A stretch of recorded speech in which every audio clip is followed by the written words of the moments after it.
Okay. Welcome, everyone.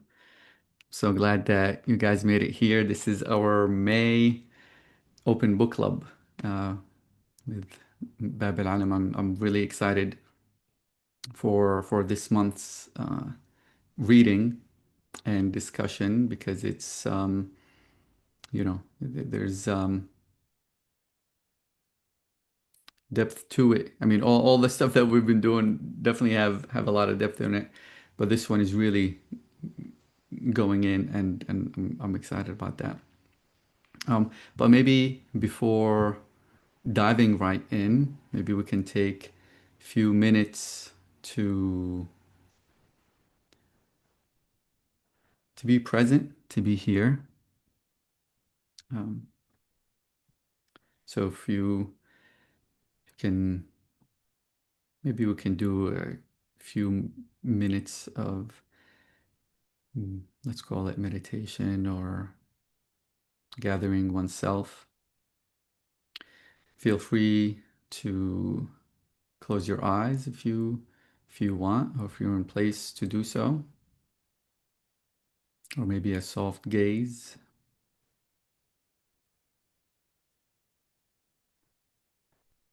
And taking time to realize that you're here somehow through all the circumstances throughout the day. You chose this moment to be here.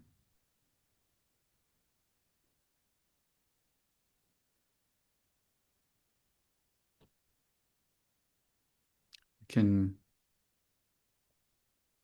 have that focus on the breath as it naturally enters our body and naturally exits.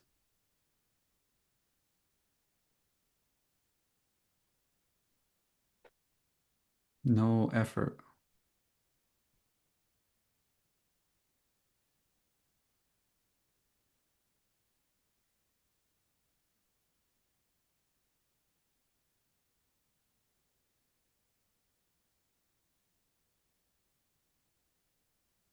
This focus on the breath that allows us to remember that we are here,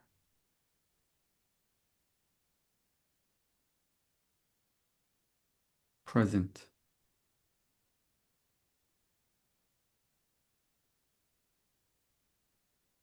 individually and collectively.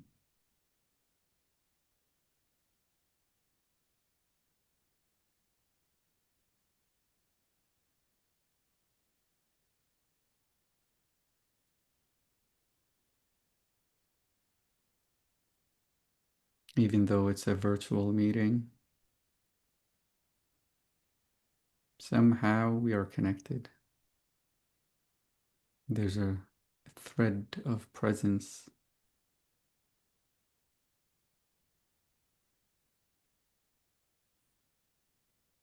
that's through every single individual here.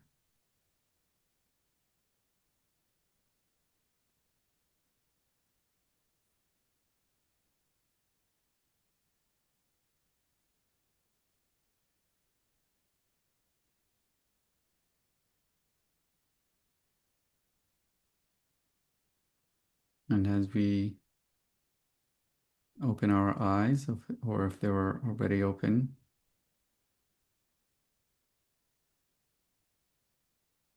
being aware of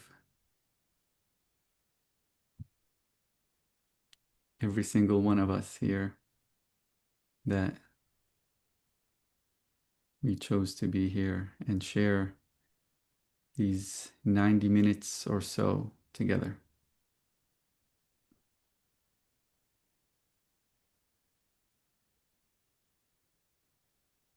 Ah, Bismillah. Thank you all for being here. Mm. So when I was thinking about a reading for this month's book club, Abe reminded me that May is considered Mental Health Awareness Month. And he suggested that maybe we can find a reading that's in uh, around the topic of mental health. And I did some research as far as what would be an appropriate reading, and giving all the topics that we've been reading so far, from creativity to sexuality to um, spiritual mysticism, just mysticism in general.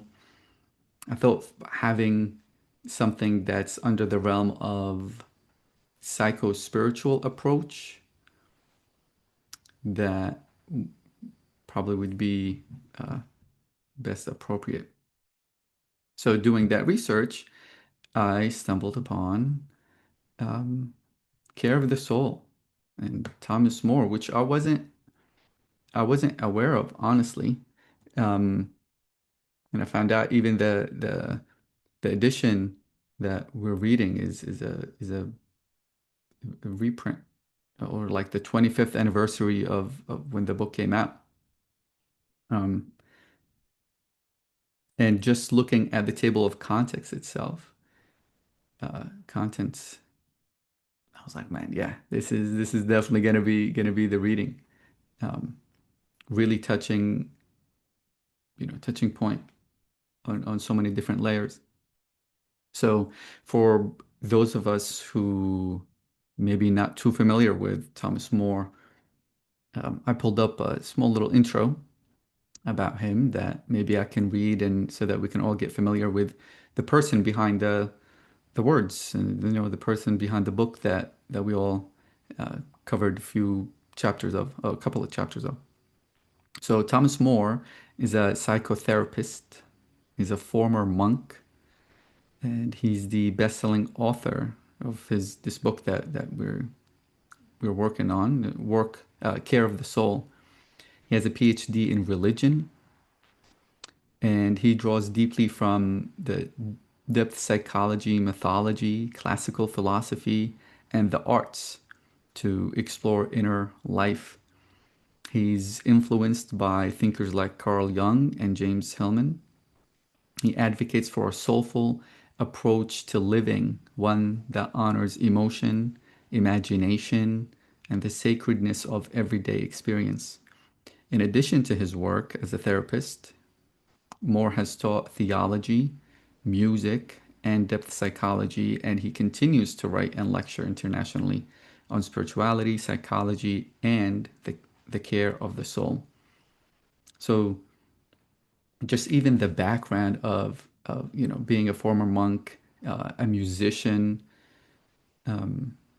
therapist, meaning like he's in the field. It's just such a fascinating character. Um, and I can, um, especially the music aspect in his life, I can relate to, and it's such a beautiful thing when you know reading people who are also um, connected to that creative aspect. And I checked his website out. His whole family are a bunch of artists also. His daughter is an amazing musician. Um, Incredible, absolutely incredible. Um, so even just to be in an atmosphere like that, just with the family, so it's such a beautiful thing. And like I said, the thing that really drew me um, to the work is just the psycho-spiritual approach itself, that sees the psychological growth and spiritual deepening as inseparable. It's not separate things, and it's one of the things that um, I enjoyed in his introduction, talking about, the soul and psychotherapy, the real meaning of psyche as understood by the ancient Greeks, as it's the soul, and therapy is to take care of. So it's really taking care of the soul is how it was understood, and his work is really to make sure that continues, and it's not just psyche is this intellectual reasoning mind. So that's one of the the main reasons, the main things that drew me to the book itself. Um, and there's a poetic aspect to his language and the way he's telling the story itself of going deeper and deeper. Um, so before diving deeper into it, I just want to maybe open the floor, and if you can, raise your hand in the react button so that we can know who's who wants to chime in. But I want to open the floor, maybe hear about what was the first impression, or just even the title itself, that to me also was another hook. What was the first impression of the material that that you had getting the PDF?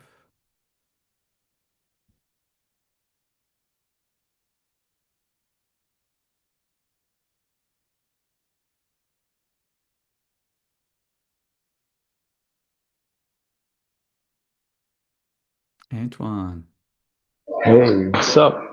So, hello. um, yeah, I really,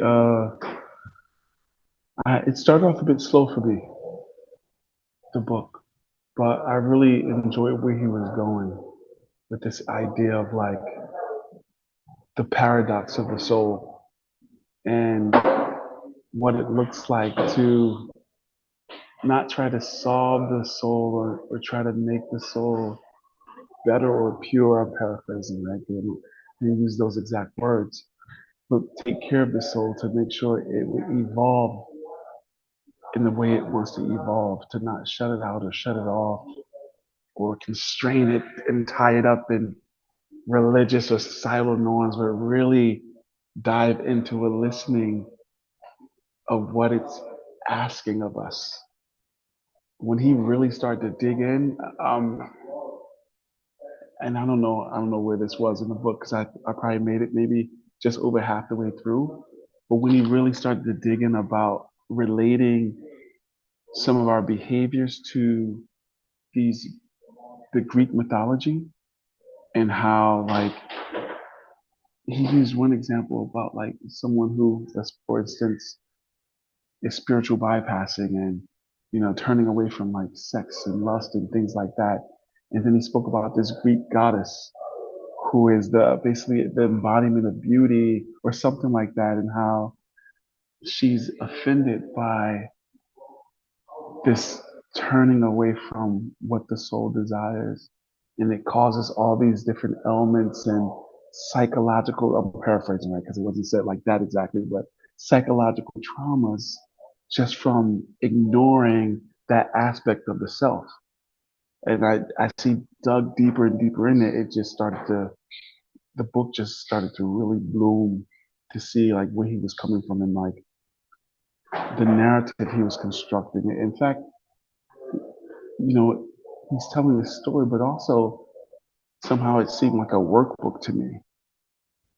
Because as he's going through this narrative, is causing this curving in on yourself, psychologically and emotionally, to kind of see like, well, where do I do this in my own life?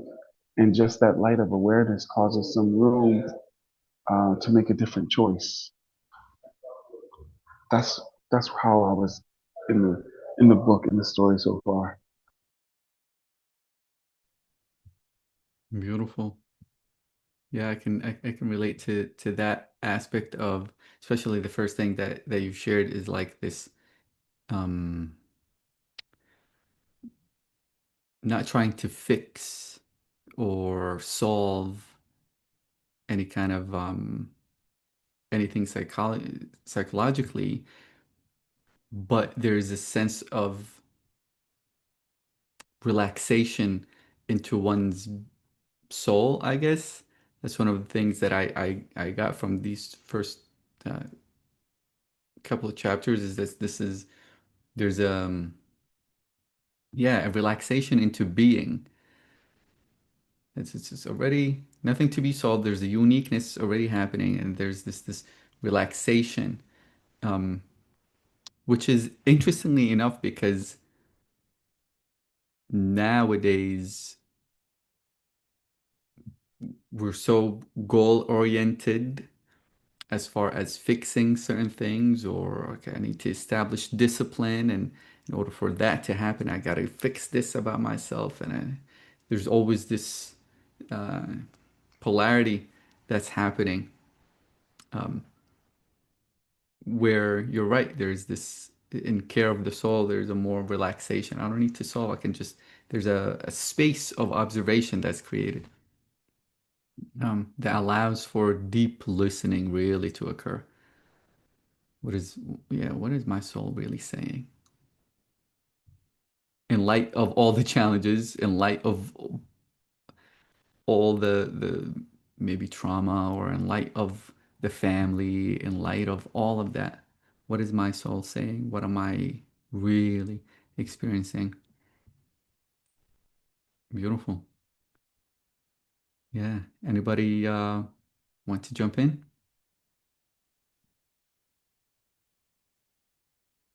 Jordan, so good to see you. Yeah, before I start, I just want to say thank you guys, as always, for creating the space. Always good to be back and connect with you guys. Yeah, it's been a while, but it's good to be back. Um, yeah, so first impressions with this, I like the point you made, Antoine, about it kind of being like a guide, or like a you said like a guide or a workbook. I don't know what was the exact workbook. Okay.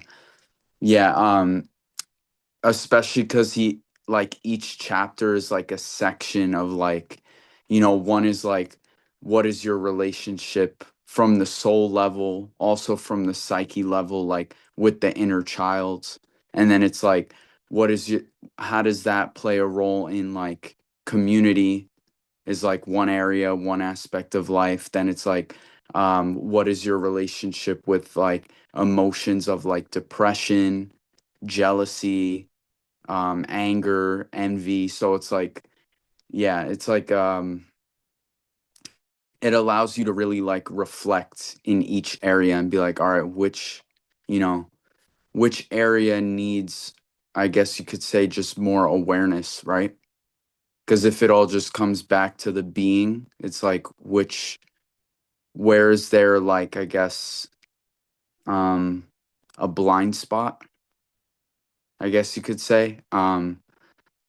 But yeah, I mean, I two points like that really, well, the one that really stood out to me initially was the inner child piece, and how he reflected on just like the divinity. He I don't know, I don't remember the exact page, but I had screenshotted it. I had it on my phone, and it was he was just talking about how like in religious works, we always see like, for example, Jesus was one of like um the child of God, but also that shows like just how the theme of like childhood is divine in it of itself. And a lot of times, as you were saying, Osama, about like how there's like, we tend to want to like fix things and be goal oriented. He said like so many of us have this thing where we say like, oh, that was immature of me, or like I'm being immature, I need to grow up. But like there's like this innate like divinity that's expressed throughout different, spiritual um, traditions. There's an innate divinity in childhood. And if we can just learn to like be present with that, rather than try to, I don't know, yeah, try to grow out of it, like have this growth mindset towards it and try to control it, um, we'll be able to see a tremendous amount of vulnerability in childhood. And that vulnerability is what he says, and what I also believe is where like so much of our power, strength, and potential lies, and also where the connection lies. Because it's like we all experience childhood, we all have things that, you know, make us feel vulnerable, but that's at the core of like who we are. And if we can just like be present with that, then it will, I think, bring much more connection and just much more fulfillment. So, yeah. Wow, amazing, gorgeous. Yeah, so well, first, yeah, it's always so good to see you back here, Jordan. Um, yeah, it's amazing. And spot on, man, spot on. I felt the same. Just reading that chapter about childhood and family and seeing that, yeah, like how does that reflect in my life and in what ways um my own memory of what I remember things to be and how I remember them to be.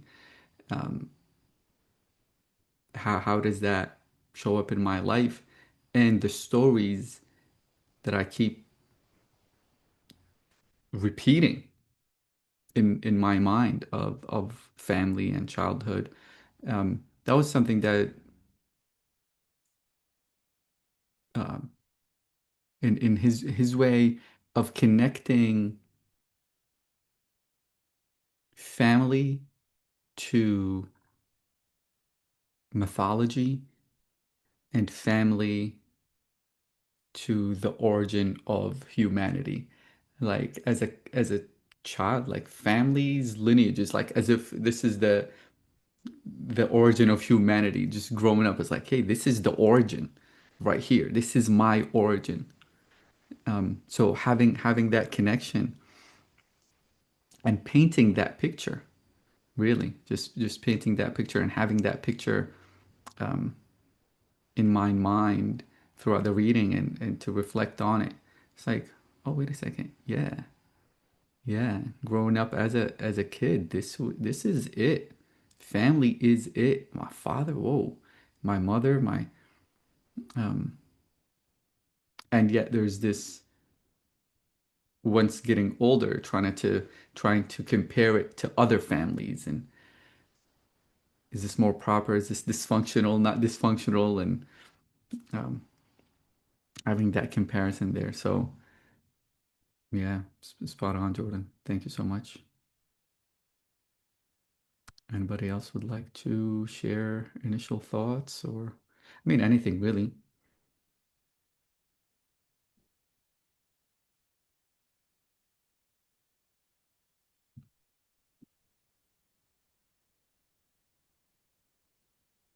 Hey, can I tease you, David, into joining our conversation? You know, just shrug. Huh? Ease away. Hmm. So, what was your? Did you have an opportunity to read any of the Care of the Soul? Yeah, I read, let's see. It was weird because like I got it, I got the download, I read the first two chapters, and then I got it on Audible, and then those weren't the first two chapters. It was like that. So I think I read four chapters. Um, I'd like to see his definition of what soul is. He kind of really dances around that a lot and sort of changes the definition, weaving in and out. So that kind of left me a little confused. Um, I agree. This is my sort of overarching stance. I agree with the ideas he's putting forward. I do not like him as a writer. I just have to say that. He's just all over the place. But that's where my mind is. So I was kind of trying to like, the other thing is like, I'm totally foreign to the tradition he's coming from. I was not raised biblical. I was not raised Christian. I spent the majority of my life studying Eastern traditions. I don't understand what soul even means from that perspective. I know how it's used in our common vernacular, right? That makes to have soul something soulful, right? But he's taking this thing and he's kind of making it his central argument, or not argument, but like focal point. And I don't know what he means by it. So I was really kind of lost.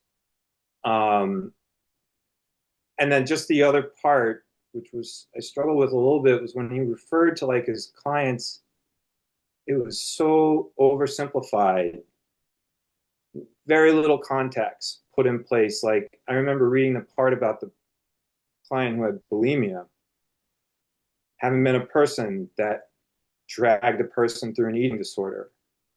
I was mortified by what he said, mortified that this person would starve themselves for several days. He was like, oh, she was dealing with something from her childhood, and just kind of moved on. I was like, what? Anyway, so I didn't want to like drop my negative bomb in the middle of everyone saying how much they like this book. No, You wanted me to talk about it, so I'm going to be honest. no, that's powerful, man. That's so on point, and I guess it brings up the um yeah, real foundational question. What is soul? How if he define, because I know the way that he presented it as, this idea of how the ancient Greeks understood the word psyche and this inner dimension of man, right, of the human. Um, I know at some point maybe he touched about spirituality and soul, or maybe spirit and soul. I can't remember particularly. Um, but I mean, this is a question to you, David, and I'm really curious to hear that, to hear your answer in it. Like, uh, r- reading the Eastern philosophies and traditions, and culturally being here and hearing the word often, what is your understanding? What does it feel like? What does the word even feel like? What does soul feel like? I think, if I were to present my understanding of like the Judeo-Christian, and I can't even say Islamic, but the Judeo-Christian idea of what a soul is, it's this sort of personal, individual aspect of yourself that's sort of like the root and maybe even the everlasting aspect of yourself. Hmm. Um, these are things I've asked myself. So, like, from a Christian perspective, when you die and go to heaven, what goes to heaven? Right. Your soul? Or is it like you, when you died? Is it your best version of yourself? If you get run over by a car, are you this run over corpse in heaven? Hmm. Or, right? Is there a corporal aspect to soul? From an Eastern perspective, if we were to take um, like a Hindu idea, like one of the Hindu ideas of soul, I mean, there's a lot of different Yeah. definitions of it. There are a lot of arguments about what Atman is. Uh, but in some contexts, it's not a personal sort of individual thing, but in other contexts, it is. So there were a lot of different varying opinions on that. And then the Buddhists came along and originally said, well, there is no soul. And then later on, they're like, there is, but it's not this permanence. It's not like a thing. It's like Hmm. a coming together of causes and conditions Hmm. that bring about an experience, a, something that is having experience. Um, and of course, the Buddhists argue about that all the time because the core doctrine is an Atman, no soul, not soul. An Hmm. Atman, right? And Atman is soul, so an Atman is not soul. Um, but at the end of the day, it doesn't matter when you go beyond words. Right. So that's the because even reading it and studying different traditions, I always ask myself when coming across certain words, it's like how can I relate to this word, right? Where does this word within me, where does this lie, right? Even reading, um, going in depth within like the Sufi tradition and reading divine attributes, right? 99 names or 99 divine attributes. It's always looking at it, it's like, okay, awesome. It's a great description of this being, and yet where is this within me? How do I relate to this? Um, how do I um, feel it? How can I bring it up to the surface? And from my understanding, it's kind of I think you touched on soul, the word itself is like there's this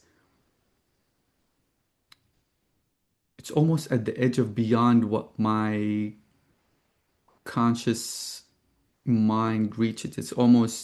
It's this mystery within. It's the innermost hidden chamber, right? Which is funny because language is always trying to put, but like sometimes metaphor is like the best way, or image is the best way to kind of point towards something. Um, and Would it be incorrect to say it's some level of like feeling tone? Like mm, like when I mean feeling, I don't mean good and bad, but I mean the ability to feel. mm, And so that might, so what separates, humans from rocks? You might say it's a soul. I think that's been an argument in history, right? mm. And what is that?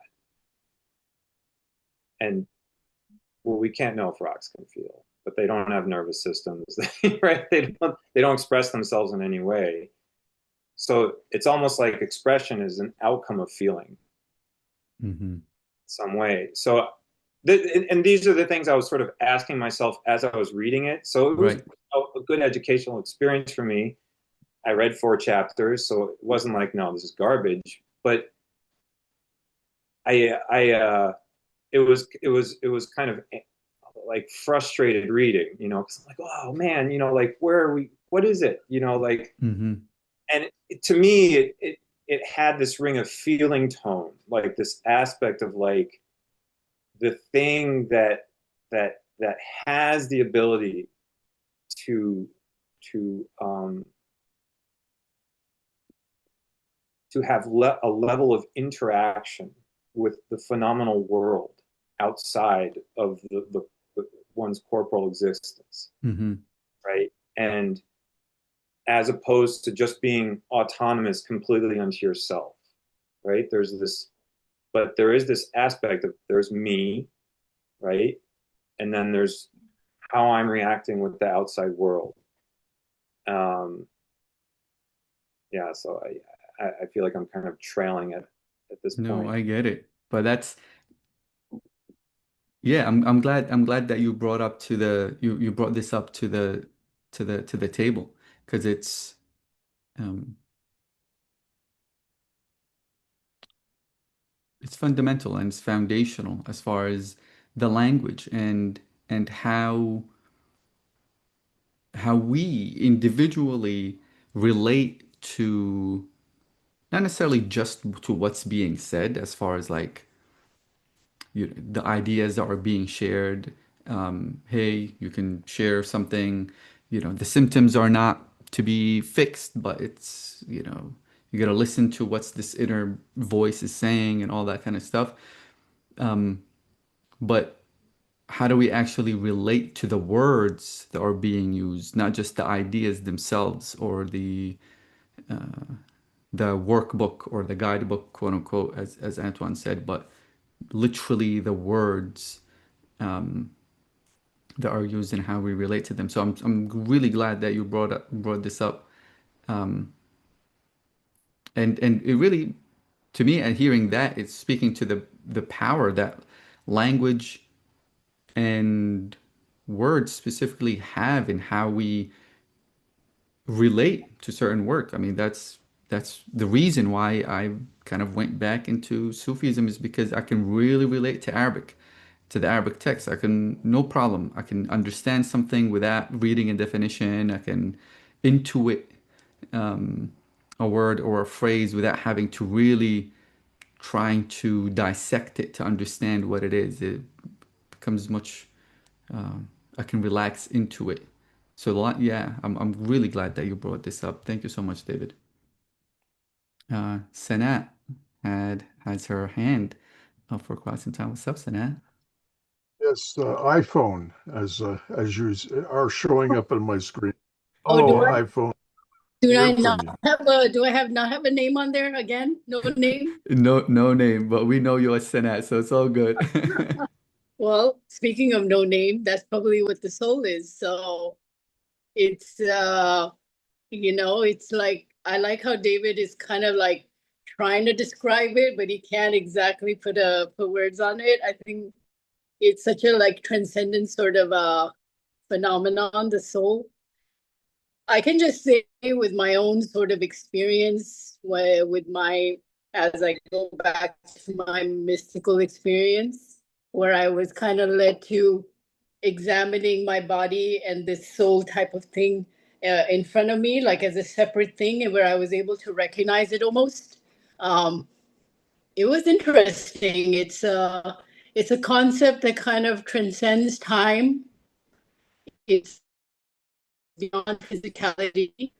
So it allows you to manifest from a space, if you believe in the dimensions, from a more higher dimension as compared to the three-dimensional.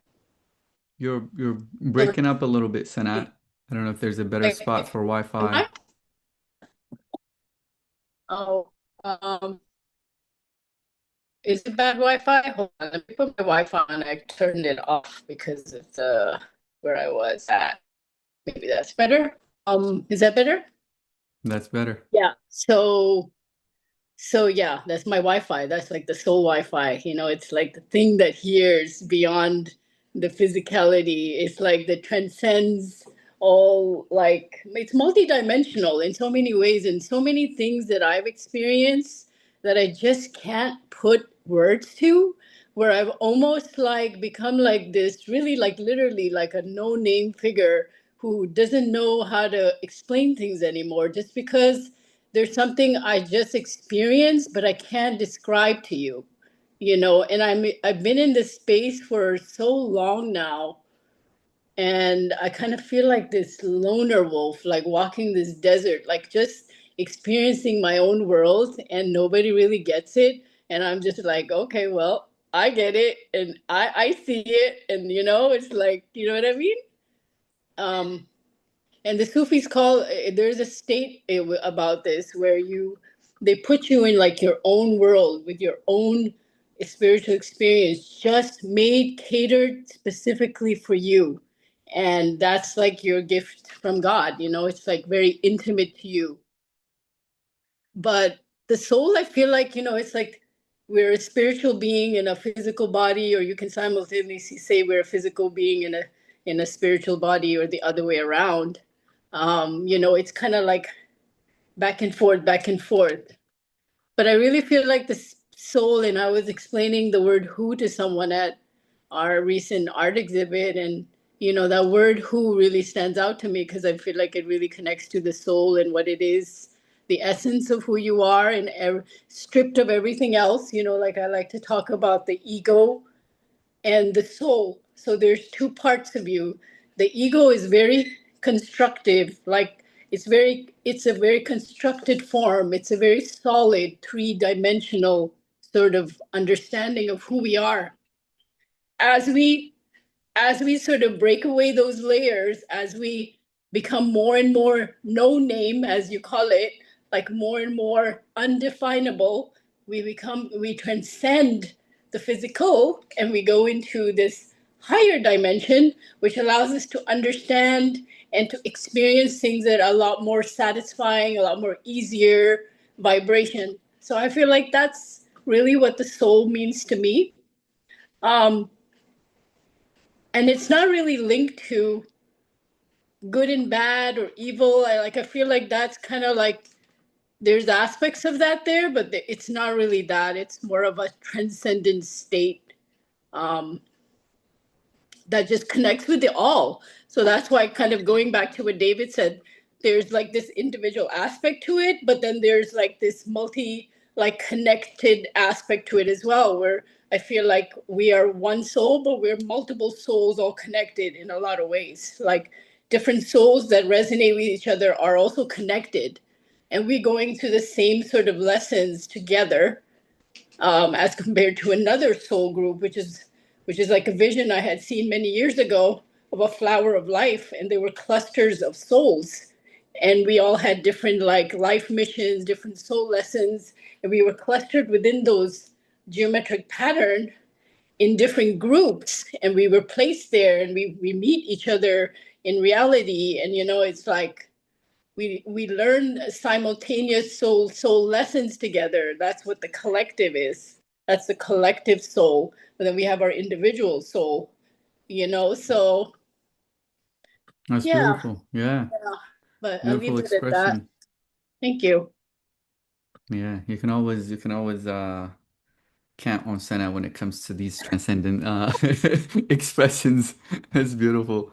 Thank you so much, Senna, for What makes me an artist? There's a reason why I'm an artist, because I gotta find these like transcendent visual ideas of things. And how you said, Osama, like some things you can't explain other than metaphors. That's what metaphors and of these things are of the nature it's for. Visions also come in more, they're more also visual. They're more like, even dreams are very metaphorical. Why? Because a lot of things you just can't explain. exactly, So, exactly. Well, one of the sayings is that dreams are the language of the soul. oh, Mm, And yes. and I would like to offer a totem pole, as it were, please. uh, where Moore's book is at the top, and then I'm going to talk about where some of those ideas come from, the ancestors of Moore's writings. Well, he's quite clear that his main teacher was a sort of a renegade analytical psychologist. That's the school of Carl Jung. His name was James Hillman. And Hillman went from creating a revisionary form of uh, Jungian psychology, which was held up against the Jungian psychology, which had the individuation being a sort of psychological image of God, of the unitive one God. And he wanted to talk about plurality, the plurality of gods, sort of a pagan version of all these mythological beings that are expressions of our souls, of various aspects and propensities of our human nature that exist within us in a visionary form, as well as a dream form, as well as our developmental form as we become part of a thing. So that's James Hillman. And Hillman, you will see pretty much all of the ideas of Hillman. And so then if you go from back to Hillman, Hillman was, of course, highly influenced by Jung. But before then, he was also a trained academic, psychoanalytic psychologist. And so he also had an interest in Freud. And you read a little more about Freud. Also, a very important woman who was actually married briefly to James Hillman, Patricia Berry. Didn't have a lot of things about her, but if you're really interested in getting into the nitty gritty about this version of the psychotherapeutic soul, which is this Jungian school, this Hillman school, you'll Barry's writings are really germane. They're really important. There weren't a lot of the women are always important in Jung and in Hillman because they have a better intuitive grasp of the visionary aspects of the soul. Whereas we men, we unfortunately tend to believe our intellects in the lower sense of rationality and division and definition, and that tends to cause us to get a little prematurely analytical. Because we know that Jung was called an analytical psychologist. Jung was called an archetypal psychologist, and Hillman was called an archetypal psychologist. So we're getting down there. Extremely important, and this also brings in the Islam, was Henri Corbin, particularly his trilogy, which is in English, Abyssinian, the Visionary Recital. Then his book, which is the Ibn Arabi, the archetypal Ibn Arabi and the imaginable psyche. I forget what the title was for the Ibn Arabi thing. And then last but not least, there was the third volume in this trilogy, which is Spiritual Earth, something like with Spiritual Earth, something rather links, and it deals specifically with the Iranian visions of the soul of things. And I remember once I had a dream years ago, and in which I was in the dream, I was said, we're going to Hercuela. We're going to Hercuela. And what the heck? Where is it? Why did I come across that Hercuela? So I looked it up. I think I Googled it. I finally came across it, and it was mentioned by Corbin, but only in one place in this Spiritual Body, Celestial Earth, which is that third volume of the trilogy. Those, of course, bring in the Sufi vision through Corbin, who was profoundly influenced by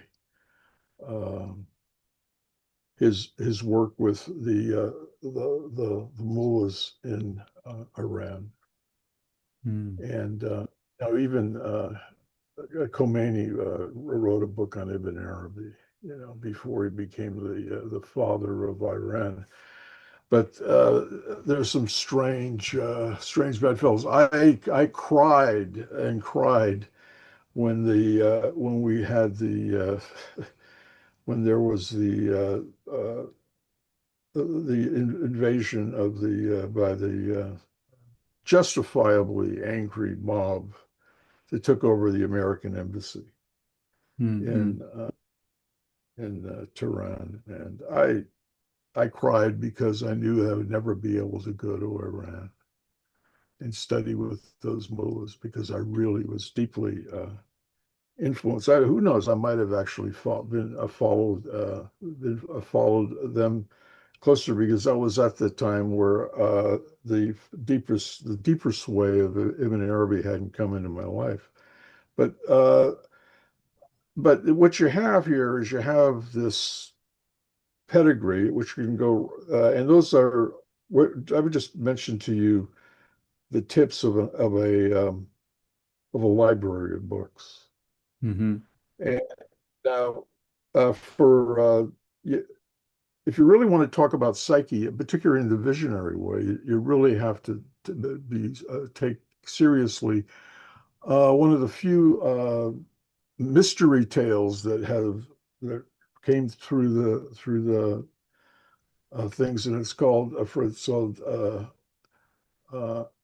Opolis in his The Golden Ass, of which there's a story of Amor and Psyche, Cupid and Psyche, and how Psyche is this beautiful woman who goes through a various of stories. There's a number of versions of this out there. I think you really ought to look at it when you're thinking about soul, particularly in the amorphous. I'm not going to be able to pin it down in a rationalistic way. That is the way of Jim Hillman. His last writings were cultural. He sort of I don't know. He didn't give up on psychoanalysis. Yeah, but he did say so we had 100 years of psychoanalysis, and what do we got to show for it? We got chaos. I mean, You that's know, that's the interesting thing. Um, sometimes reading stuff like this and um, more philosophical text, more psychological text or spiritual text and all of that. And it's the paradox that comes with, some of the points that you brought up, Paul, which is this getting familiar with the terminology and readings of, oh, what is the psyche? What is the soul and all that, um, as tools to go deeper and deeper, right? And at some point, hmm, the readings themselves and the schools themselves become irrelevant, I feel. Um, well, I'll give you my simple definition of. I'll just go with my namesake there, Saint Paul. yeah. If and reading Saint Paul is he's hardly a even in his best translations is hardly a easy thing. But the soul is very simple. What the soul is it's your lived experience. It's your life. You have a sense of each one of us has a sense of being alive, and that is sort of the fulcrum of our soul. And we sort of want to make a soul into a house that's got a bunch of rooms in it, and we're going to call, well, these rooms are the unconscious, and these rooms are the superconscious, and these rooms are the. No, it's all soul. It's all our living experience, and it's actually well beyond that living experience, as any visionary to tell you, because if you get more into your soul, you can very easily find yourself outside of the bounds of time, particularly our serial time of past, present, future. And then we sort of go, well, we'll say that the throne is present and future and past are just figments of nothing that are in the great beyond. But actually, there's an all time, and there's a beyond time, and there's all these vast dimensions of time that all are simply in this amorphous, simple thing that we call life. We're alive. We breathe in, we breathe out, and what do they say the spirit is? They say it is the breath.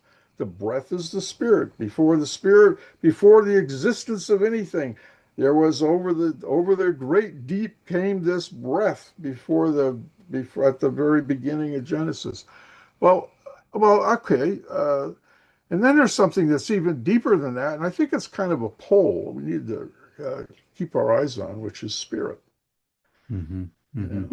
I always said that, the body, the soul, uh, the soul is uh, the body is the soul, and the soul's the purpose, or you could say the soul and the body are one. And while we're alive in this life, we are one. We There is no difference. There is no great difference between body and soul. We can often see the soul seems to extend beyond our body in a lot of ways in the sense of time, but the soul and the body are one as because we're alive and we're quote incarnate. But then also the the purpose is the soul's soul. The soul is the moon and the sun is the spirit. Hmm. Right. Rumi says sometimes. And that's it. So this there is no life without spirit. There is no We have no knowing, self-knowing, self-comprehension, no ego or versus it or all of those things that we are analytical, rational. We don't have any of that, all of which is the moon, without this deep, deep, profound, but so central to us. It is our secret essence that calls to us and says, "You are loved. You are loved before you ever thinks the whole universe was created for you." As it says in David, "Oh, the universe was created for you because you are the beautiful. You are loved." And what is that? That is the spirit. And that's not even the real spirit. That is the invitation of the spirit, bringing our soul into not just mortality, not just our life, but our immortality, where we were never born and we will never die. And we know in truth that God is the beloved who loves me, and by that love I am loved. Hey. And know that love. So, as mystics, we know, as visionaries, as artists, whatever, we know that the secret of our soul is our spirit that is lost in the profound simplicity of love that forgives us, forgives all of our stupidity, forgives all of our uh, confusion and befuddlement. Hmm. Forgiveness, And forgiving, yeah, forgetfulness, and all of these. yeah, those are all profound Mm. states of the soul. The soul is your life. You can try to get rational about it. And hell, I've read Heidegger until I was blurry-eyed. But the point of it is, you know, the point of it is, yes, that there are these wonderful people who that like one of the philosophers who was profoundly influenced by was this phenomenologist named David Casey. Again, he's an American phenomenologist. He's written a lot of stuff about the mystery of place and space and so forth. His early work was on the imagination, which is where I discovered him back in the 70s. But the Casey was used to hang out with Hillman. I actually met Hillman a couple of times. He was a funny guy, but he also kind of wondered where he says, what's going Paul, on? Paul, Paul, Paul, Paul. You could just go, go, go, bro, and I am here for it because it's amazing what you're saying. But we got to leave some room for everybody else. So Not that everything you're saying is gold and juice and nourishment and a balm to my ears, and at the same time, I'm just wanting to be respectful of everyone. Well, I would love to. I would love for, yeah, Paul. I mean, I think we might have like we might need a session with you. Is just so beautiful hearing your expression and your feeling it coming across. It's It's very apparent and delicious. It's amazing. And Yes. yeah, fantastic. I love it. But we have few people that we haven't heard from yet that would like to also invite. I know Lean just jumped in. Lean coming in fashionably on time. I love it. Um, but Antoine, would you like to elaborate on some of the comments that you shared in the chat? Um, I mean, maybe the last one. maybe I'm sort of after hearing Paul speak, I feel like he basically really covered so Facts. much of what's in this stuff. Facts. I don't know what else more to say about that. Like, um, I mean, the only thing I guess I would maybe bring out more of is what the author was saying about the everything that we've done to shut off and reject could be a part of what's keeping us from knowing ourselves and knowing the soul and knowing the beloved in the way that it is in every way that Paul just mentioned. This guy is talking about bringing us back to ourselves by challenging those aspects of ourselves that society has caused us to reject before we knew how to defend ourselves against certain lines of conditioning. Wait, repeat that last line one more time. I don't know if I can. Or like elaborate maybe. Well, basically, this author was talking about how, as you grow up, you're learning from society, you're learning from conditioning, you're learning from the world, and it causes you to reject at an early age, and as you're growing parts of yourself, parts of your psyche, parts of this deep knowing of yourself. And what he's saying in here is in order for us to get to this place that Paul so vividly and beautifully illustrated for us, is that we have to come to terms with those things that we may have rejected before we had a time to consider what was truly ours. Mm, right. That's part of that remembering. Um, yeah, that Paul definitely beautifully and eloquently shared the sun and the rays that shine to the moon, and even before getting into lost in the sauce with the moon, remembering that love that allows us to even exist and be in this existence, and in order to really trace back, because sometimes it does feel like a tracing back, right? Like there are people who are maybe fortunate enough um, that might in a that might have these experiences or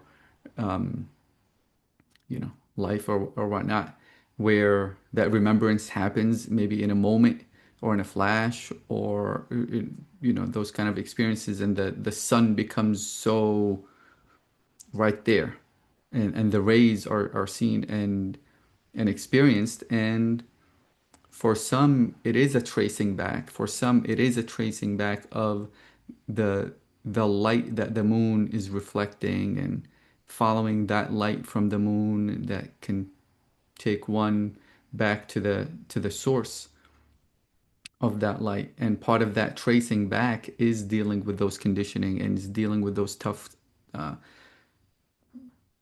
maybe it's upbringing, maybe it's family, kind of like the second chapter that we read, and a slew of other things that one has to come to terms with face to face in order to trace back to the original ray, to the original light, which most of the time it's terrifying, even as a thought, it's terrifying. So in action, there's a trembling um, of fear of being completely annihilated in that light, uh, that the moon will no longer exist. uh, So there's that. So yeah, thank you so much for bringing that up, Antoine. I would love to yeah, invite maybe Lean, Aziza, or M, or uh, Ibrahim, our beloved Ibrahim, to the forefront. Um, for those who haven't shared just yet, if you have any thoughts to what was already expressed and or um, anything new as well.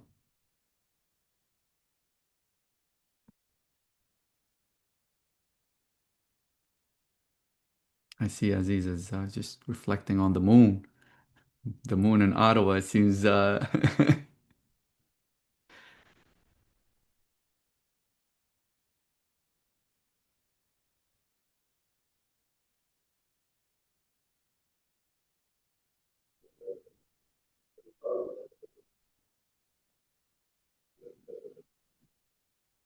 guess we're at the conclusion. okay. Well, this is kind of a new thing. Right on time, I guess. Um, wow, that's beautiful. Well, it's always, as always, um, being in these gatherings is just so nourishing. It's so beautiful to share such space.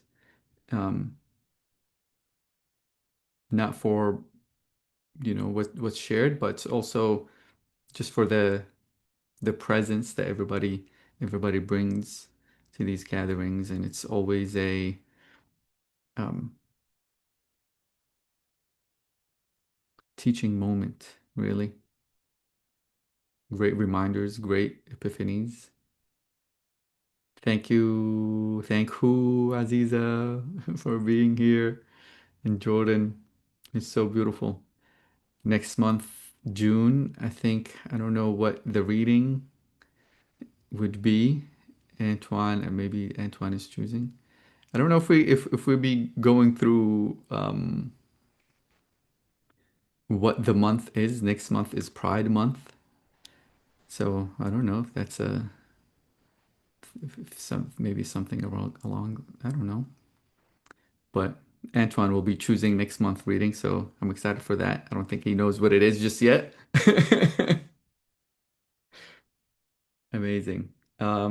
Okay, yeah. So if there isn't any more additions, I guess we can wrap it up here. And I love you all very much. Thank you for contributing. Thank you for being here. Um, yeah, this is amazing. And our next book club. Oh, well, before our book club, we have a next meeting, which is June 8th at 12 p.m. Eastern Time. There's an event that's going to be led by Latifa Shahab, who's a practitioner, who's a Sufi practitioner. She's part of the Inayatiya order. She will be leading I guess a webinar. I'm not really sure. It's an event, a gathering where she discusses contemplation of 28 moon mansions according to Ibn Arabi's cosmology. Um, and she's going to present a contemplation practice that kind of follows the moon mansions, follows the divine attributes are associated with those moon mansions, um, and how we can use that as a practice to be in tune internally within ourselves and also with the with nature, with the cycles in nature in our life. And that's going to be Sunday, June 8th at 12 p.m. Eastern time. Um, and then our book club will be June 25th. That's the Wednesday, the fourth Wednesday of June, God willing. No, but until then, hopefully I'll see you guys on the June one. I think that's going to be a really interesting talk. So I'm really looking forward to it. Inshallah, hopefully all of you can make it to that one. And until then, be safe and stay in the loop. Love y'all.